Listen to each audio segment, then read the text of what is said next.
All right, so it is, sorry, I should probably take off my mask right now because I'm not inside anywhere yet.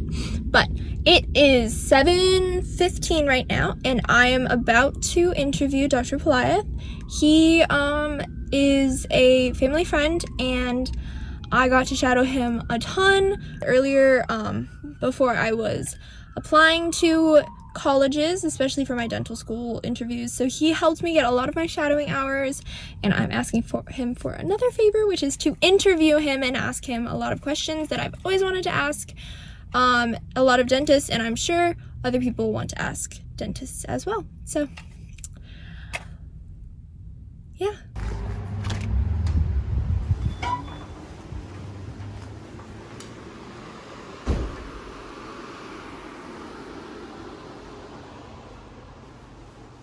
Hey, Katie, how are you? Good to see you. So Hi. that's the contraption? Yes. Cool. I'm very high tech.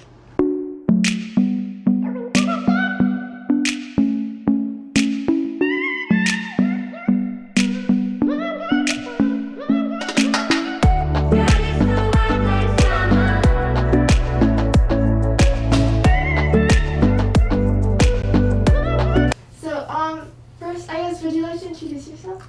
So this camera? Yes, this is your camera. I'm Jorge Pelaez. I'm a general dentist in Virginia Beach, Virginia. Cool. So my first thing, I guess, is the first thing that anybody thinks of when they think of dentists. Flossing is important, right? It's been very controversial in the last year. We hear a lot of patients stating, oh, I read this article that flossing has no benefits. And of course, it's common sense. And I think the fact that it hasn't been researched very much is because it's, in my mind, common sense that if you clean between the teeth, you're going to be healthier and your mouth is going to be healthier. But yes, flossing is critical to oral health. Got it. And so what's the best kind of flossing? Like, I know there's like the water pick, and then there's like the traditional. Yeah, I think floss. all of them have their benefits, but personally, I think the tried and true floss that snaps through a contact, whether it's with the little prong instruments that look, I call them football field goals because they have two prongs with floss, but that serves the same purpose. It can pop through. If you're not hearing that sound, in theory, you're missing some surface that's not getting cleaned.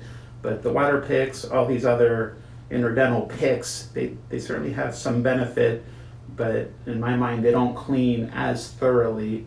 But for patients, it's hard enough to get them to floss. Anything that they can be using can be beneficial. And as a dentist, can you tell when a patient hasn't been flossing? It's fairly apparent. Typically, there's going to be inflammation, tissue irritation in the areas where the food debris is collecting, and I would say the vast majority of people that don't floss have what we term generalized gingivitis, some level of inflammation in the tissues. It's very rare that someone that avoids flossing, although my wife is one of those individuals that does not floss and somehow keeps her tissues relatively healthy. So I can't say that 100%. Some people, maybe genetically speaking, they have some ability to get the toothbrush into those corners where for other people it accumulates and leads to tissue irritation. Got it. And so, okay, moving on from flossing, but Yeah. So when did you decide that you wanted to be a dentist, and what made you make that decision? Yeah, I think it started early on. I had a very good relationship with my dentist growing up, and my mom tells the story that when I was 4 or 5 years old that I had come home after a dental visit and said, I want to be a dentist. It was for all the wrong reasons. She said that, I said, I like going to the dentist because the dentist doesn't do any work.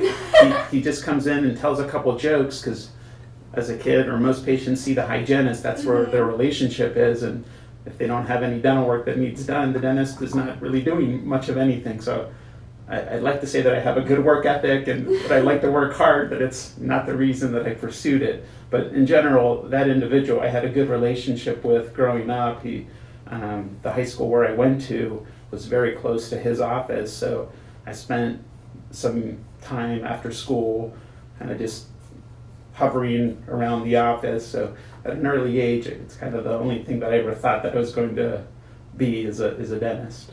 That's awesome. That's better than me. I tell people that I decided I wanted to be a dentist because they get to scare little kids. Scare?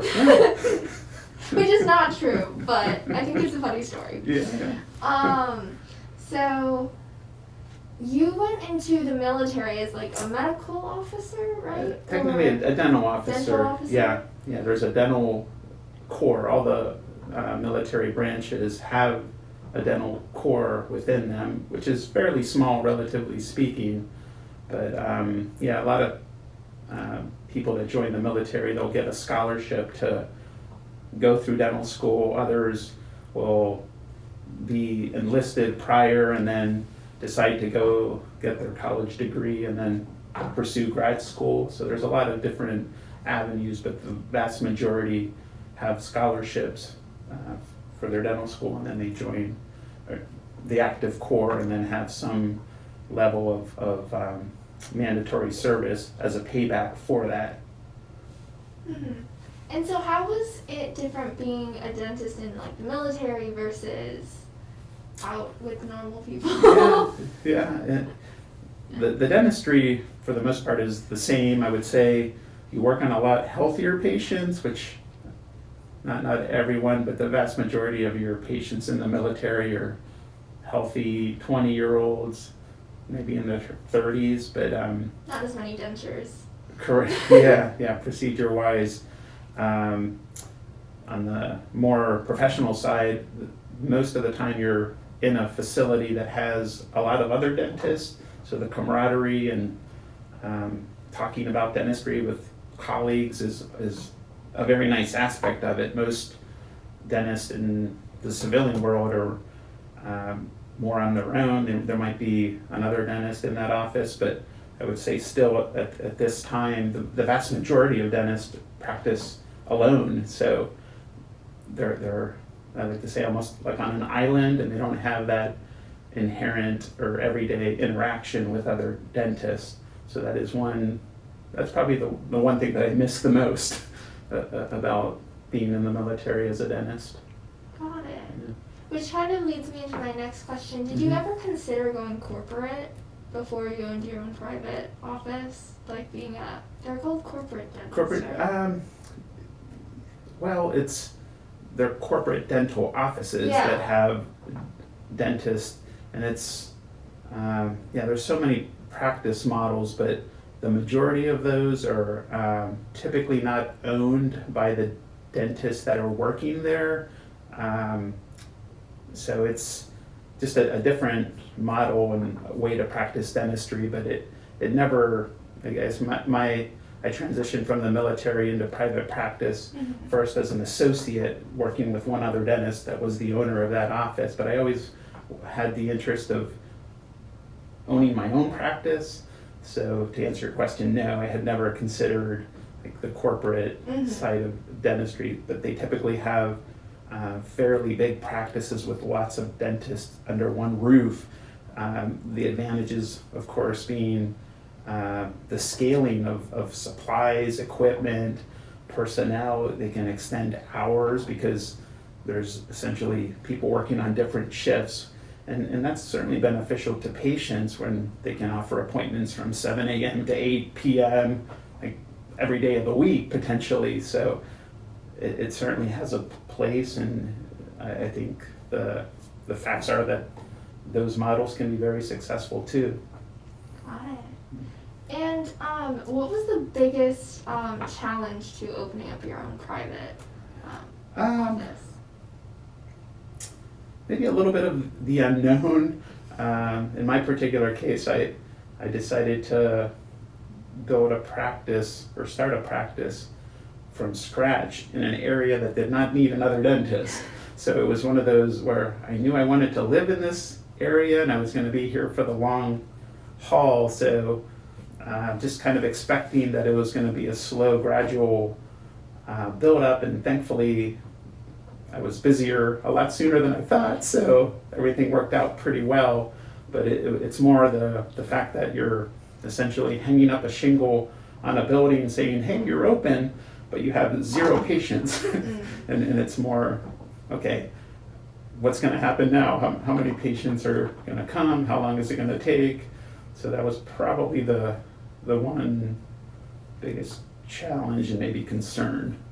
That makes sense. But that's way in the past now. I guess 5 years fast forward, and it's kind of a distant memory.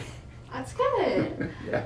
And so dentistry is a field that's like constantly changing, right? There's lots of new technology and like Invisalign and all these things. Last time when I was getting like my retainer, they didn't even have to do an impression anymore. It was just like a weird robotic imaging thing. Scanner. Scanner. I was so happy because I hate the impressions. Yeah, the gooey stuff. Yes. So how do you keep educated? Like, how do you keep up to date with all these new changes and everything? Yeah, I tend to, there's a plethora of continuing education in every mode, and of course the last 6 months, all the major dental meetings, and for that matter, all dental meetings, big and small, have not taken place.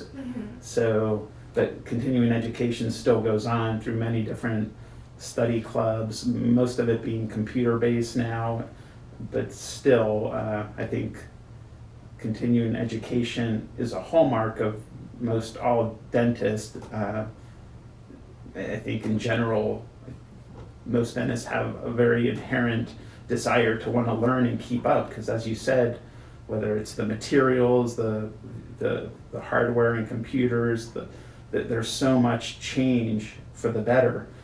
Literally every year there's things that are coming out. So if a dentist doesn't keep up with those things, arguably it's hard to offer patients the latest and greatest procedures and ways to do things. But in general, I think most dentists like to keep up with the science and what's new, because they have that just desire to want to stay on top of things. Got it. And so what do you think is the biggest change that you've seen in like dentistry from when you graduated dental school to now? Yeah, well, it's been 20 years now. Along the lines of what you're saying, the scanners, to think that you could replace all these impression materials to now just essentially taking a wand and taking a very accurate picture of a person's mouth.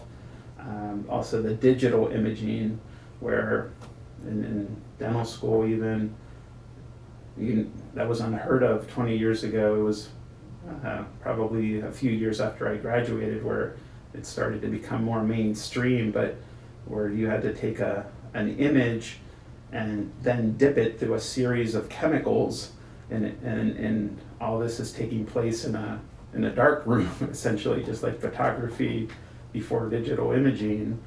So you kind of didn't know what you had until quite a few minutes later, whereas now digitally it's appearing on the screen immediately, and if you have to retake something, you do it on the spot. So, and also, of course, the exposure, radiation exposure is so minimal now compared to what it was with traditional film dentistry, that's also a big benefit. The same principles apply, that we don't want to take any more imaging that we need to take to be thorough and to make a proper diagnosis, but still when I think a dentist needs to take an image of something, the fact that, okay, there's an exposure to the patient, it's really not a concern anymore. Got it. So we still do have to wear those like shield thingies for a reason though, right? Yeah, I personally, when I have images taken, don't have it put on me because I know it doesn't do anything. It's more for self-security. Exactly. You see it, it's the tradition that you think, oh, I'm used to having that, but is it really serving a purpose in this day and age? No.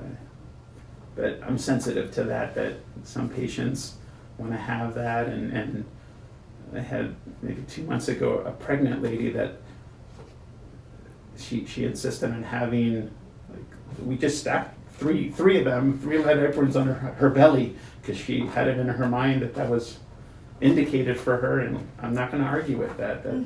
That's absolutely fine. Got it. And speaking of, I guess, I don't want to say like fussy patients, but because not necessarily that those patients were fussy, but have you ever had like extremely fussy patients, and how do you deal with that? Like, were patients that just didn't think anything was necessary, I guess, in order to like make their teeth or oral health better? Yeah. So rewinding back a little bit, in this day and age, it's almost unheard of that we can't, if a patient needs some treatment, that with an intraoral camera or the digital imaging that I mentioned earlier, that we can't, on a big TV, in very magnified terms, show them what the problem is, so that they look and can make the diagnosis themselves. Mm-hmm. So it's not, I guess back in the day, it's like, oh, this dentist, I had to trust him because he tells me I've got this problem. I don't feel anything, yet they needed something done. But now, with all the imaging and all the technology, it's very apparent. Someone that has, they can see things with their eyes, they can't deny it. So I think that's maybe reduced the quote-unquote fussiness or difficult patients, because that, although I think it helps, I certainly don't like to have patients that I feel don't trust me, because all my recommendations are exactly what I would recommend to do for myself. I take that very personally, that any treatment that's recommended, it's needed, absolutely. I don't think anyone would argue that, but when the patients can actually see it, they tend to not argue it either. So I would say case acceptance nowadays versus without the imaging and the obvious evidence is a little bit easier than it maybe was 20 years ago. Got it. And are there any cases where a patient wants to come in and get like an appliance put in their mouth for like a cosmetic reason or whatever, and you recommend they don't? Oh, sure. Yeah, there's a lot of, the reality is, well, I had one this week actually that came in dead set on, this is what I want to have, quote unquote, veneers on my teeth. And he just didn't have the concept. This was an individual that had very healthy teeth. He had some spacing between his teeth, but he thought veneers was the solution for him. So I talked to him about the fact that he thought a veneer meant you could just put something over top of the tooth very conservatively. And there are certain cases with veneers that called no prep veneers, that they're very conservative because you don't have to take anything off the natural tooth. But he wasn't like that. His teeth were already in the proper position in a front to back orientation. So if we were to put something on top of his teeth as thin as a veneer is, his teeth are going to be slightly larger, and that's not going to be ideal. So bottom line, after I told him, okay, how about this option of seeing an orthodontist to more conservatively take care of his aesthetic concerns, which was the spacing, it just made a lot of sense. So to have to modify his teeth even a little bit to make veneers a solution, it just didn't make sense. So bottom line, he went to see the orthodontist, and I think that's going to be the course of treatment that'll be much better for him. So yeah, it's if I see something that I wouldn't want done in my mouth, I think there's a better way to do it, or there's going to be negative consequences. Of course, I'm going to tell them that, well, at least I'm not going to be involved with them. I can't tell them, hey, they very well may go to another dentist that'll disagree and do the treatment that I didn't think was best, but I only want to do things that I know in my heart that are best for patients. Got it. Gosh. I like the mask, by the way. It's like, thank you. I thought it was very appropriate for this interview. Well, Halloween, 2 weeks away? It'll scare kids. I'll borrow that. I think I have a pediatric patient later today. Because I actually got these like not even anywhere near Halloween. Is that right? Yeah, I got these even right. It was like right before COVID became like a major deal. Is that right? Yeah, so like I got these like February. Wow, because that was proactive. Yeah. Staying on top of things for sure. Yeah. Back when they were like super cheap on Amazon. Oh yeah. But yeah. That's, yeah, so supplies, PPE now, I think that's also something it's getting better, but boy, 2 or 3 months ago to get a hold of supplies and was a little bit challenging for dentists, and you hear on the news that ERs and medical personnel are having difficulty having to wear the same N95 mask for weeks on end, and is like very, very hard to understand. But that's the reality of the supply chain and how things work, things we took for granted. Okay, we can order this and it's here the next day. That's not so much anymore. Yeah, I remember like right near like a month after lockdown, the hospitals were like running out of masks so fast that like there was a radiologist who had to do a procedure like without an N95. Like, it was scary. But oh, one last question before I ask you how you've had to change how you do things with COVID. What is like the biggest danger that can happen to your own health if you don't take care of your oral health? Like that people don't realize that their oral health could affect their other health. Yeah, I would say clearly, because the science is fairly clear nowadays, that periodontal disease or gum disease and how that is closely tied to heart disease. And because a lot of people don't think, oh, I've got bleeding gums with bacteria. Clearly the mouth is one of the most bacterially heavy loaded areas of the human body, that they couldn't put 2 and 2 together and understand that bacteria getting into the bloodstream from irritation or swelling in their gums, how that is not the same blood that's pumping through the rest of their body.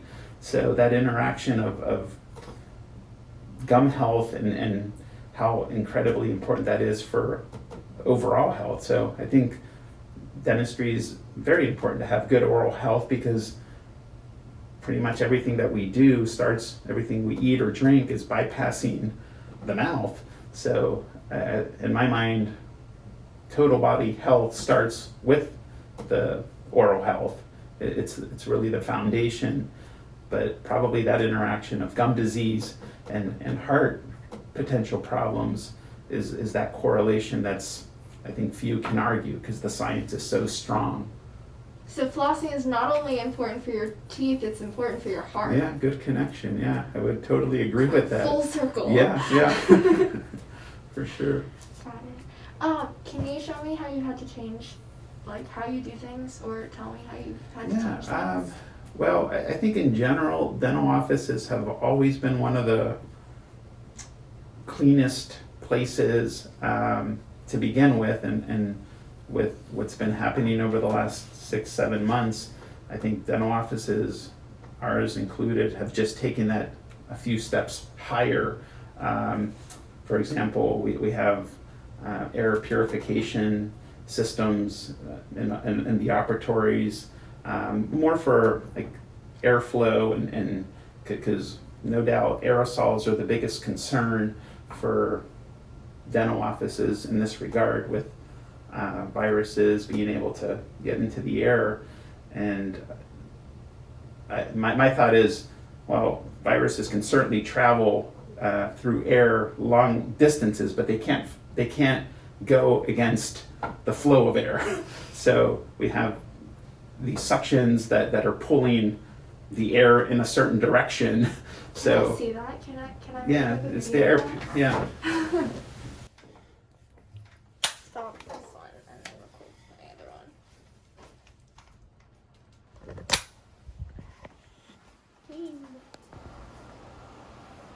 one. See if you feel it. Oh, I do. So does it suck from one side? Yeah. And then Yeah. The this filters side? are on the sides. Yeah. And then it comes out through this But one? essentially, it's pushing all of it into the corner. So. Oh.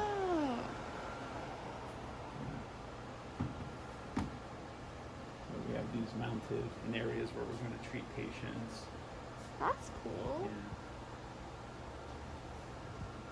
And then of course I think dentists in general, now we change masks, we wear in our case, we have KN95s that we leave on, and then we'll have either a 2 or 3 level mask over top of that, and that we change out between patients. But the KN95 underneath we use all day long.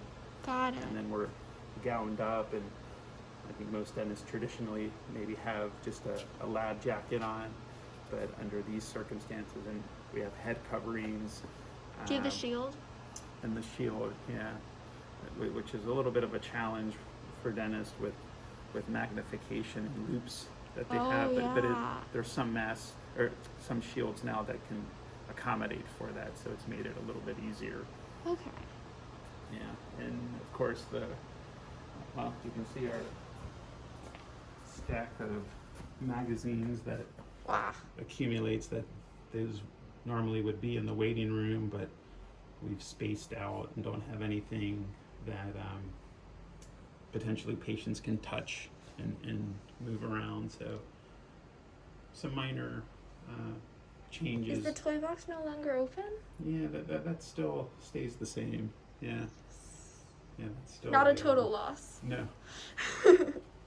Yeah, and scheduling also has been changed too, because of we try to have no more than 1 or 2 patients in the building at any given time, and I like to say that we don't have a waiting room, we have a reception room, but even that we tend to not want to have patients there. It's not every once in a while someone's sitting there, but typically it's coming from the parking lot into the building and back into the treatment room. So you don't ask patients to just wait in their car until you call them in? We started doing that, and just logistically it was a little bit challenging, but we won't have more than a person sitting in the waiting room.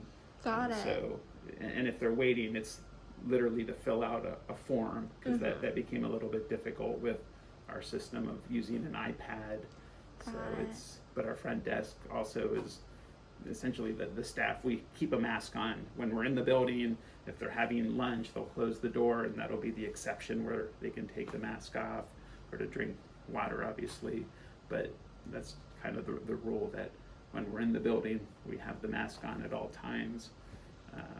And same thing for patients, even though, of course, when they're in the chair, I find that amusing, but a lot of times they don't realize that they have it on.